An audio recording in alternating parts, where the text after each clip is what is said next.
Welcome back to another exhilarating episode of the Howlhub Podcast.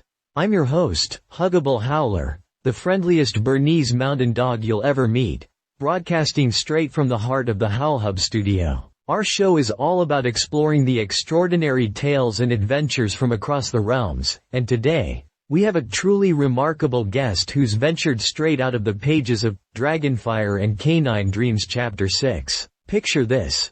A land of myth and magic, where heroes and guardians face insurmountable odds to protect their realms. Our guest today is not just any ordinary character, he's a formidable Rumblebrawler Bear known for his unparalleled strength and unique combat style. He's the kind of bear who's as likely to perform a suplex as he is to swipe with his claws. But beneath that tough exterior lies a story of unexpected depth and resilience. Ladies and gentlemen, cubs and critters, please join me in welcoming Brutus, the Rumblebrawler Bear. Brutus, thank you so much for taking the time to be here with us today. How are you doing? Thanks, Howler. It's a pleasure to be here. The pleasure is ours, Brutus. Now, let's dive right into it. You've got a reputation for using some pretty unique moves in battle, wrestling moves, to be specific. Can you tell us more about why you prefer those over traditional bear attacks? Absolutely, Howler. Traditional bear moves can be pretty effective, sure, but I've always felt that a bit of showmanship goes a long way. Plus, wrestling moves are great for keeping opponents on their toes. You know, it's about surprising them, throwing them off balance. And honestly, it's a lot more fun. It's fascinating.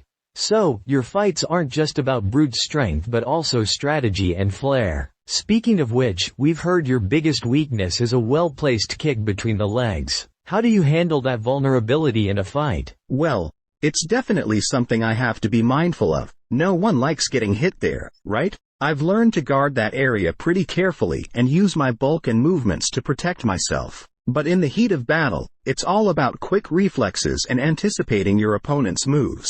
That's quite a challenge. In Dragonfire and Canine Dreams Chapter 6, you had a memorable encounter with Jack and Jerry. What was going through your mind during that confrontation? Oh, that was intense. At first, I was just trying to break free and defend myself. But when Jack and Jerry managed to dodge my attacks and even found a way to calm me down, it really made me think. It was a reminder that sometimes, understanding and empathy can be just as powerful as physical strength.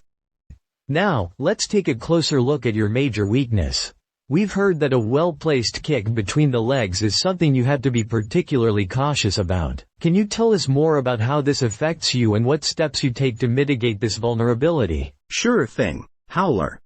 It's definitely not something I'm proud of, but it's a reality I have to deal with. When you're as big and powerful as I am, you'd think nothing could bring you down. But a kick to that area can incapacitate even the strongest fighter. It's not just the pain, it's the sudden shock and the way it disrupts your focus and balance. That sounds intense. How do you prepare for this in your training? I do a lot of core strength training to help protect that area as much as possible. Flexibility and agility exercises are also crucial because they help me move quickly and dodge potential attacks. During fights, I'm always aware of my opponent's positioning. If I see a move coming towards that area, I'll use my paws to block or deflect it, or I'll shift my weight to make myself a harder target. That's smart. Have you ever had to deal with this in a fight, and how did you recover? Unfortunately, yes. In one particularly fierce battle, my opponent managed to land a hit right there. The pain was excruciating, and I nearly blacked out. But I had to keep my wits about me. I focused on my breathing and used the adrenaline to push through. I also used the opportunity to go on the defensive, giving myself a chance to recover while planning my next move. It takes a lot of mental strength to push through something like that. Your resilience is truly impressive, Brutus. Now, we've got some questions from our listeners. The first one comes from @FurryFan123 on Twitter. Brutus, what was the most challenging fight you've ever been in? Great question. @FurryFan123, the toughest fight was definitely the one against Jack and Jerry in Dragonfire and Canine Dreams Chapter 6. They were quick, strategic, and managed to keep me on my toes the entire time. It wasn't just a physical challenge but a mental one as well. Another question from @WrestleWolf. If you could team up with any character from Dragonfire and Canine Dreams, who would it be? I'd love to team up with Valor. That husky has a lot of heart and speed, which would complement my strength and wrestling moves perfectly. Together, we'd be unstoppable. Here's a question from @HeroicHeart. Brutus, how do you maintain your strength and agility? Any special training routines or diets you follow? That's a good one. At HeroicHeart, I focus a lot on balance training. Strength training is crucial, of course, but agility drills are just as important. I mix it up with climbing, sprinting, and practicing my wrestling moves. As for diet, lots of fresh fish, berries, and nuts keep me in top shape. That's a well-rounded regimen. Now, from Mystic Tales. Brutus, do you have any advice for young aspiring fighters who look up to you? Absolutely. My advice would be to always believe in yourself and never underestimate the power of strategy and creativity in a fight. Strength is important, but the mind is your greatest weapon. Stay true to your unique style and keep pushing your limits. Let's analyze your role in Dragonfire and Canine Dreams Chapter 6. Your character showed a lot of depth, from a fierce fighter to someone who could understand and empathize with Jack and Jerry. What drove that change? Initially, I was driven by survival and the need to prove myself. But during the confrontation, Jack and Jerry's courage and empathy made me realize there was more to life than just fighting. It opened my eyes to the power of understanding and collaboration. It was a pivotal moment in the story, showing that even the fiercest warriors can have a change of heart. It added a lot of complexity to your character. Let's talk about the impact of that moment on the rest of the story. How do you think it influenced the overall narrative and the other characters? That moment was a turning point not just for me but for everyone involved. It shifted the dynamic from conflict to cooperation. The realization that even adversaries can find common ground and work together for a greater cause added depth to the story and set the stage for future alliances. Absolutely. It's moments like these that make stories resonate with readers on a deeper level. Your character's journey from conflict to understanding is a powerful narrative arc. Can you share any specific scenes that stood out to you during this transformation? There's one scene where Jack and Jerry had the chance to deliver a finishing blow, but instead, they hesitated and tried to communicate with me. That moment of compassion hit me hard. It made me realize that they saw me as more than just an enemy, and it paved the way for us to find a peaceful resolution. That's a beautiful moment. It highlights the theme of empathy and understanding in the story. Now, let's have some fun with a mini role-playing game. Brutus, you'll be guiding our listeners through a short adventure. Ready? Absolutely. Alright.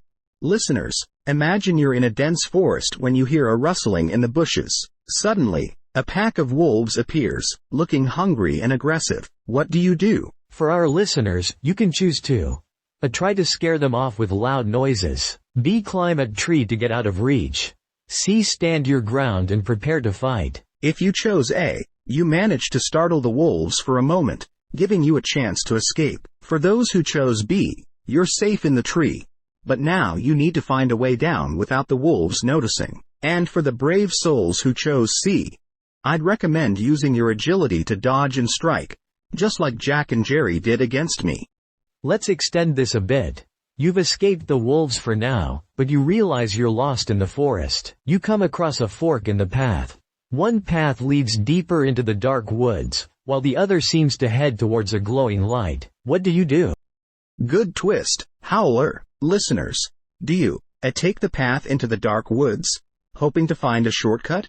B. Head towards the glowing light, hoping it leads to safety? C. Stay put and try to build a signal fire to attract help. If you chose A, you might find a shortcut, but you also risk encountering more dangers. If you chose B, you're heading towards the unknown, but the light could be a sign of help or something else entirely. For those who chose C, building a signal fire is a smart move, but it requires patience and the right materials. Let's add another layer. Suppose you chose to head towards the glowing light. As you get closer, you realize it's a campfire with a group of travelers who seem friendly. Do you approach them cautiously and ask for help? B. Observe from a distance to make sure they're not a threat? C. Find a way to signal them without revealing your exact location? If you chose A, you approach and find out they're friendly and willing to help, but they might ask for something in return. If you chose B, you observe and gather more information, which can be useful but takes time. If you chose C, you signal them and wait for their response, keeping your location hidden until you're sure it's safe. This really gets our listeners thinking strategically and making decisions based on their circumstances. It's a great exercise in problem solving. Brutus, can you share some of your favorite quotes or wisdom you've learned from your adventures? One quote that has always stuck with me is, "Strength isn't just about muscle, it's about heart and mind." My journey taught me that true power comes from within, and it's not just about winning fights but also about understanding others and working together. Another one I live by is, "Adaptability is the key to survival." In battles and life, being able to adapt to changing circumstances is crucial. Those are powerful words, Brutus. They resonate deeply and can be applied to so many aspects of life. Do you have any other nuggets of wisdom for our listeners? Definitely. Courage is not the absence of fear, but the triumph over it. Every time I step into a fight, there's a part of me that feels fear, but it's about pushing through that fear and coming out stronger on the other side. And finally, never underestimate the power of kindness. It might seem out of place in the heat of battle, but empathy and understanding can turn enemies into allies. Those are truly inspirational. It's amazing how much we can learn from our experiences and the wisdom we gain along the way. We've got a surprise for our listeners. Some special guests from Dragonfire and Canine Dreams are joining us. Please welcome Jack and Jerry. Hey, Howler. It's great to be here. Thanks for having us. Jack, Jerry, what was it like facing Brutus? Intense, to say the least. Brutus is a formidable opponent, but we quickly learned that he fights with honor. That battle taught us a lot about ourselves and the power of empathy. Yeah, it was a turning point for all of us. We went in expecting a fierce battle, but we came out with a new understanding and a powerful ally. That's wonderful to hear. Any words for Brutus? Just this: thank you for showing us that even in the heat of battle, there's room for understanding and growth. It's been an honor, Jack and Jerry. Here's to many more adventures together. Now that we have you here, Jack and Jerry, can you share a bit more about your perspective during that intense confrontation with Brutus? What was going through your minds? At first, it was all about survival. Brutus was a force to be reckoned with, and we had to think on our feet. But as the fight went on, we realized there was more to Brutus than just his strength. There was a depth and honor that made us rethink our approach. Exactly. It wasn't just about defeating Brutus, it was about finding common ground. That moment when we managed to connect and communicate was pivotal. It changed everything. That's a powerful testament to the impact of empathy and understanding. Now, let's talk about future adventures. What's next for you three? Any plans or upcoming challenges? We're always on the lookout for new adventures. There's still so much to explore and learn. We're particularly interested in uncovering more about the ancient relics and their history. And of course, we want to keep building on the relationships we've formed. The alliances we've made with characters like Brutus are crucial for facing the challenges ahead. I'm looking forward to joining you guys on more quests. There's so much more to discover, and we can achieve great things together. That sounds exciting. We'll be following your journey closely. Before we wrap up, I have some exciting news to share with all of you. Next week, we'll be exploring the darker side of Dragonfire and Canine Dreams in an episode titled, Behind Enemy Lines. Understanding Villains. And guess what? We'll have a very special guest joining us for that episode, Darkshadow, a reformed villain who has an incredible story to tell. In our next episode, we'll delve into the motivations and backstories of some of the most infamous villains from Dragonfire and Canine Dreams. Darkshadow, once a fearsome adversary, has undergone a remarkable transformation. He'll share insights into what drives characters like Drakon the Firebringer and Morgoth the Sorcerer to commit their dark deeds. We'll also discuss redemption arcs, exploring how villains can change their ways and seek forgiveness. Darkshadow's own journey from villainy to redemption is sure to be both inspiring and eye-opening. Here's a sneak peek of what's to come. Darkshadow will help us understand the complex backstories of villains like Drakon and Morgoth. We'll learn about their motivations, their pasts, and what pushed them to the dark side. It's a fascinating look into the minds of our most formidable foes. We'll also explore the concept of redemption. Darkshadow himself has a powerful story of change and growth, showing that even those who walk a dark path can find their way back to the light. We'll discuss other villains who have sought redemption and the moments that sparked their transformation. We'll be sharing listener opinions on villains from Dragonfire and Canine Dreams. Many of you have strong feelings about these characters, and we want to hear your thoughts. Do you find Dracon's tragic past compelling? Are you intrigued by Morgoth's quest for immortality? Your insights will add a rich layer to our discussion. Darkshadow will give us a glimpse of what's to come. He'll hint at new antagonists emerging in the saga, including a mysterious figure known as the Architect, who leads a shadowy organization with plans to manipulate reality itself. It's a thrilling preview of the challenges our heroes will face in future chapters. Thank you for joining us today on the Howlhub Podcast. It's been an incredible episode with Brutus, Jack, and Jerry. We've learned so much about the power of strength, empathy, and understanding. Until next time, keep wagging those tails and dreaming big. Thanks, Howler. It's been great talking with you. Absolutely. Looking forward to the next adventure. Same here. Thanks for having us. And to our listeners, stay tuned for more exciting interviews and stories on the Howlhub Podcast. Until next time, keep wagging those tails and dreaming big.